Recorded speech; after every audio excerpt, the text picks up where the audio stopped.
लोकपाल को लेकर चल रही अटकलों के बीच खबर ये आ रही है कि आज जो दोपहर मीटिंग होने वाली थी, जैसा कि हमने आपको बताया, वो मीटिंग अब शाम तक के लिए टाल दी गई है और इसके पीछे मंत्रियों के बीच आपसी सहमति ना हो पाने की वजह मानी जा रही है।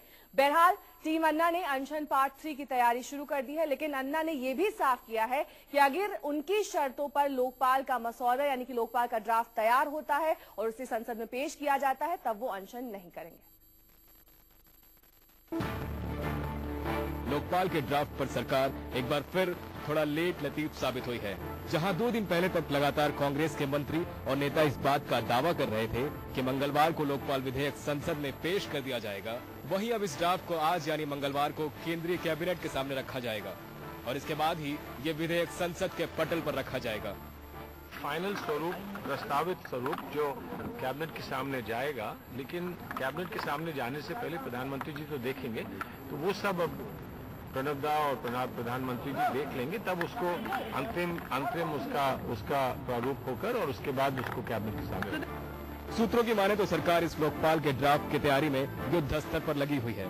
सोमवार रात को इस ड्राफ्ट को पीएम मनमोहन सिंह और वित्त मंत्री प्रणब मुखर्जी के सामने रखा गया है और अब आज इस पर कैबिनेट चर्चा करेगा। क्योंकि सरकार लोकपाल बिल लाने के लिए पूरी तरह कटिबद्ध है, प्रतिबद्ध है। जैसा कि वादा किया था, उस वायदे से कतई पीछे नहीं हट रहे।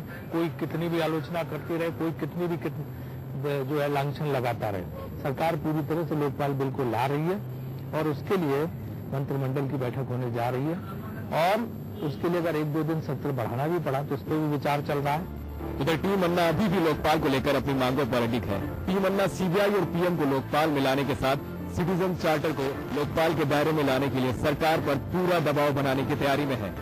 यही नहीं, अन्ना के खास सहयोगी लोकपाल को फूड सिक्योरिटी बिल पर तरजीह देने की बात कर रहे हैं। लोकपाल बिल को फूड सिक्योरिटी बिल से पहले लाना चाहिए, तभी फूड सिक्योरिटी बिल का जो पैसा है वो जनता तक पहुंचेगा। नहीं तो फूड सिक्योरिटी बिल का जो 1 लाख करोड़ रुपया है, ये या तो पार्टियों के या अफसरों के या नेताओं की जेब में जाएगा। उधर अन्ना हजारे ने स्पष्ट कर दिया कि अगर लोकपाल उनकी उम्मीदों के मुताबिक नहीं पेश होता है तो वो अनशन पर बैठेंगे। खबर है कि टीम अन्ना ने मुंबई में MMRDA के मैदान को 15 दिन के लिए करीब 34,80,000 रुपए का एडवांस देकर बुक भी करा लिया है।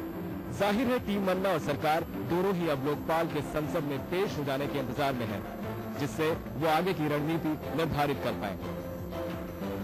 दमन कुमार के साथ मोहम्मद अफसर, दिल्ली न्यूज 24।